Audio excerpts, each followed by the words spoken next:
Bonjour à tous, j'espère que vous allez bien. Aujourd'hui, je vais vous parler pan pastel. Si vous ne connaissez pas, ce sont des pastels en godet qui ressemblent étrangement à des ombres à paupières, mais ce ne sont pas des ombres à paupières. Donc voilà à quoi ça ressemble. Alors d'ailleurs, il y a un couvercle normalement qui va avec pour protéger les pastels. Alors, dans cette vidéo, je vais vous présenter donc le matériel et je vais vous expliquer un petit peu mon expérience avec. Et ensuite, je vais vous faire une petite démonstration sur papier pour que vous puissiez voir la texture que ça a et vous faire une idée si c'est quelque chose qui peut vous intéresser ou pas. Donc, tout d'abord, revoici donc ma palette. La palette en plastique s'achète séparément. En fait, c'est juste un bout de plastique avec les emplacements pour mettre les pastels dessus. Donc, vous pouvez les arranger comme vous voulez sur la palette. J'ai mis du temps à les tester ces pastels parce que je trouvais qu'ils étaient très chers. Ils coûtent 7,45 € la couleur.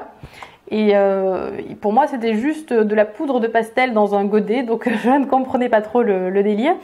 Et en fait, j'avais totalement tort. Ce n'est absolument pas ça.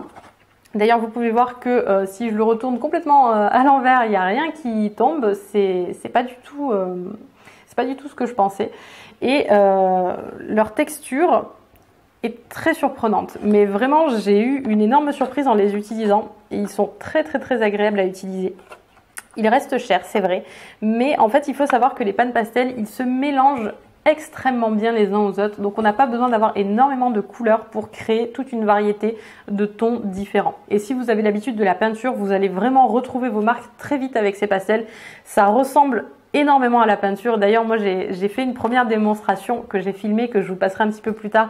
J'ai créé des jonquilles au pan pastel et je me suis surpris plusieurs fois à chercher mon verre d'eau pour tremper mon couteau dedans, comme si c'était réellement de la peinture. Donc, je vous parle de couteau, du coup, j'en profite, je vous montre ce que c'est. Donc ça, c'est un des outils qu'on peut utiliser avec les pan pastels. Donc, on le frotte tout simplement sur un godet et puis après, on le frotte sur le papier. Donc, ça rappelle vraiment la peinture. Et j'en profite aussi pour dire que si vous faites partie des personnes qui êtes attirées par le pastel sec, mais que vous ne supportez pas l'idée d'en avoir sur les doigts, c'est vrai que le pastel sec c'est poussiéreux, c'est salissant. Sachez que le pan pastel n'est pas du tout poussiéreux et que avec tous ces outils, vous n'avez jamais besoin de le toucher. Donc ça c'est vraiment un énorme avantage pour toutes ces personnes-là, c'est que vous allez pouvoir goûter aux joies du pastel sec sans vous salir les mains. Incroyable. Alors ceci dit, moi je me suis quand même sali les mains, mais c'est parce que c'est mon truc quoi. J'aime bien, j'aime bien en avoir partout, c'est comme ça que je peins. Alors en plus du couteau. D'ailleurs, c'est vrai que je n'ai pas précisé, mais vous pouvez enlever l'embout et le changer en fonction de vos besoins. Vous pouvez voir, si je zoome, que mon embout est un petit peu endommagé.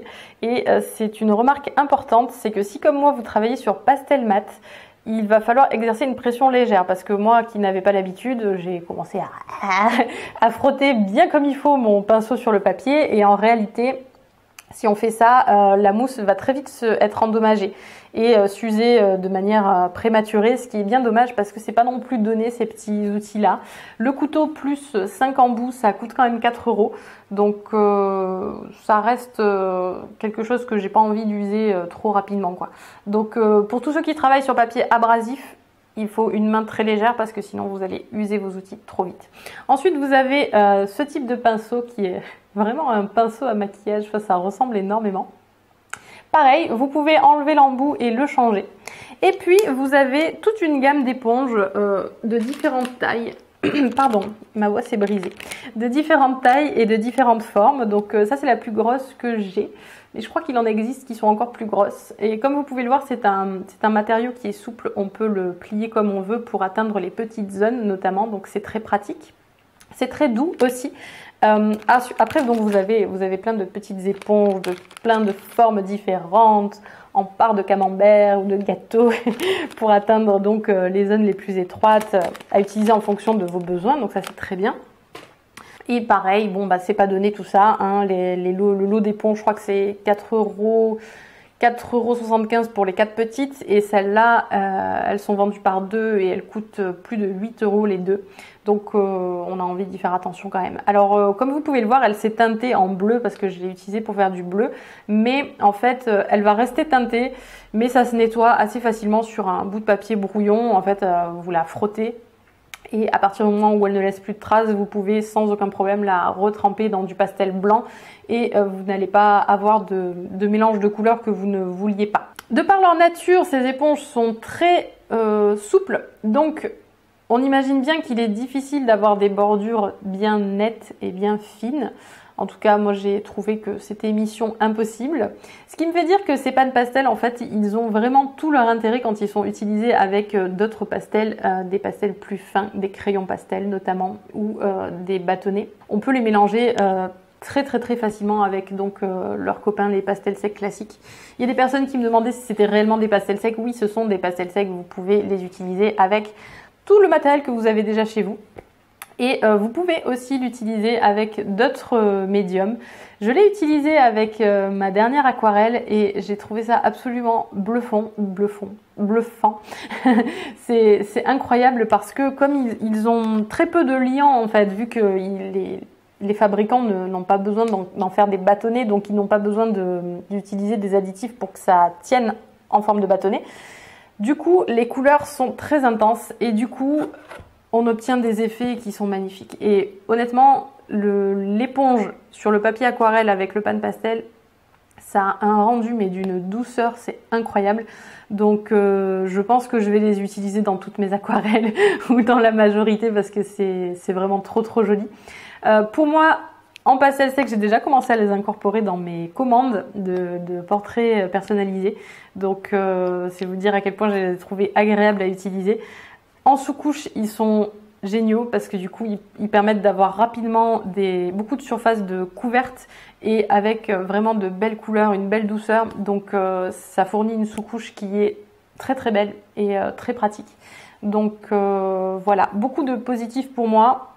Les inconvénients, comme je vous l'ai dit, le prix. Et également le fait que les éponges ont tendance à s'endommager sur Pastelmat si jamais on a tendance à appuyer un petit peu trop.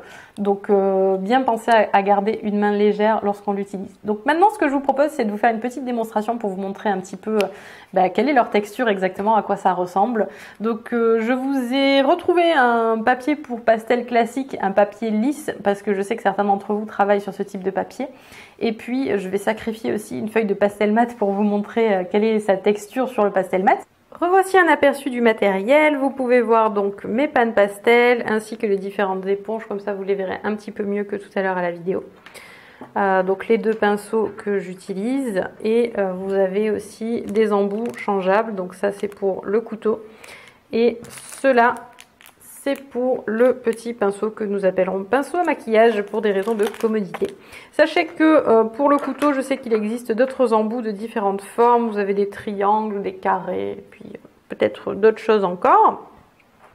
Donc, je vais vous montrer un petit peu ce qu'il est possible de faire avec les pannes pastel. D'abord, je vais vous montrer ça sur un papier Murano de chez Daler-Rowney. Et ensuite, je vous montrerai sur pastel mat. Vous allez voir qu'il y a quand même des différences dans les façons de réagir des pannes pastel selon leur surface.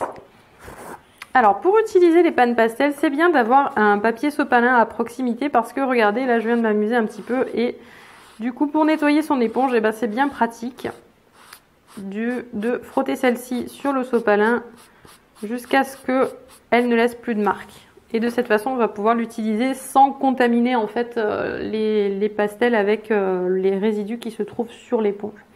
Donc pour vous montrer un petit peu les différents effets, je vais utiliser du rouge. Celui-ci, il est vraiment très vif et donc vous pouvez voir à quel point il s'étale bien sur le papier. Mais selon les couleurs, on va pas avoir la même texture. Je trouve qu'il y a des pigments qui s'étalent plus ou moins. Celui-ci, il est assez crémeux. On peut remarquer qu'il y a très peu de poussière qui se forme, voire quasiment pas de poussière. Si j'utilise l'arête, je vais avoir un trait, et si j'utilise donc le plat, je vais avoir quelque chose de beaucoup plus doux. On peut voir à quel point le fondu est fondu, j'ai envie de dire. Si je prends par exemple du bleu avec mon couteau, eh bien je vais pouvoir, même chose, l'étaler très finement sur mon papier. Il est translucide. Je vais pouvoir aussi utiliser l'arête pour créer des traits. Et voilà, après, je ne vais pas vous montrer pour toutes les éponges. De toute façon, je pense que le principe est très simple à comprendre. pareil, je peux utiliser l'arête. Donc voilà. Alors il y a une chose à laquelle il faut faire attention par contre, c'est lorsque je viens de plonger mon pinceau dans le pan pastel, parfois il peut y avoir des petites poussières qui tombent sur le papier. Ce qui peut être effectivement un petit peu dangereux selon ce qu'on est en train de faire. Donc juste faire attention à ça. En ce qui concerne les mélanges de couleurs, il est possible, donc comme je vous le disais, d'obtenir des mélanges assez fins. Là je viens d'ajouter du bleu à mon rouge et on peut voir que les pigments se mélangent de manière très intime ensemble pour former un pourpre.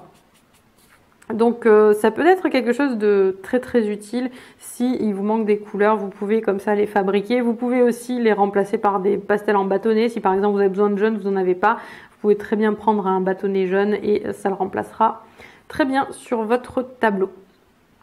Pour ce qui est d'obtenir des dégradés, c'est vrai que c'est quelque chose que je trouve assez important. Alors je vais nettoyer un petit peu mon éponge.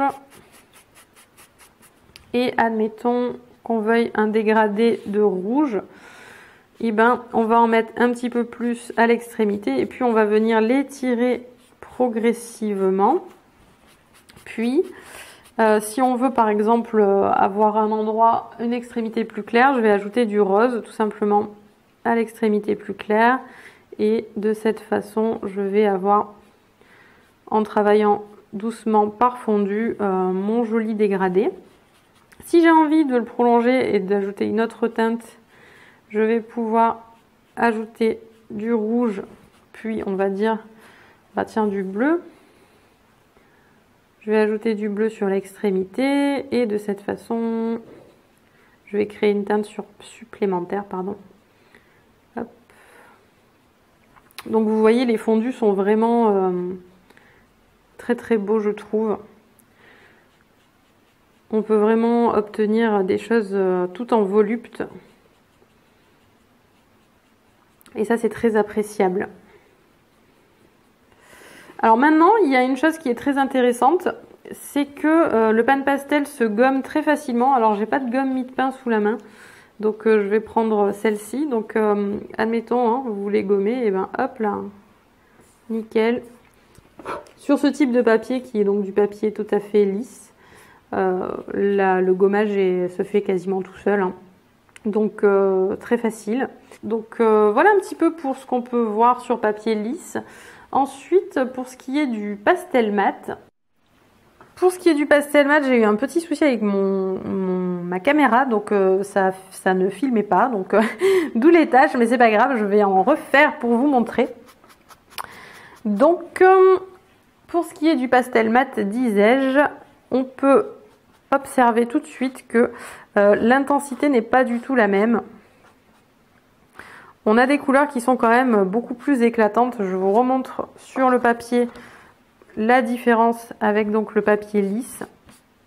On peut voir que sur pastel mat, comme pour le pastel sec classique d'ailleurs, c'est un papier qui fait vraiment ressortir pleinement les pigments. Pour ce qui est des mélanges de couleurs, même chose, on va avoir quelque chose de beaucoup plus saturé, tout simplement. Là, on peut voir la différence pour le pourpre. Donc là, c'était bleu et rouge, ça fait ça. Et je peux vous montrer aussi, si par exemple, je lui ajoute du jaune, je vais obtenir un beau résultat orange bien vif. Et vraiment très très chouette, je trouve. Alors, plus on lui ajoute du jaune, plus le orange va être chaud. Forcément, donc on peut comme ça, on peut être très précis dans la teinte qu'on veut obtenir, hein. Ça c'est vraiment très très intéressant. Pour ce qui est de la gomme, il va falloir insister un petit peu plus que sur le papier lisse, mais il est possible, je trouve que ça n'a pas forcément énormément d'intérêt, mais il est possible d'enlever des pigments si besoin au moyen d'une gomme. On peut voir que, voilà, effectivement, comme tous les pastels secs, hein, ils s'enlèvent à la gomme en laissant une marque sur les papiers qui sont trop abrasifs. Pour ce qui est des fondus sur le pastel mat, eh bien ça marche aussi. Simplement, comme je vous disais en introduction, on va faire attention à ne pas appuyer. Il n'y a pas besoin d'appuyer de toute façon, de façon à ne pas endommager les outils. Et on se rend compte que effectivement, il y a moyen d'avoir des choses absolument magnifiques.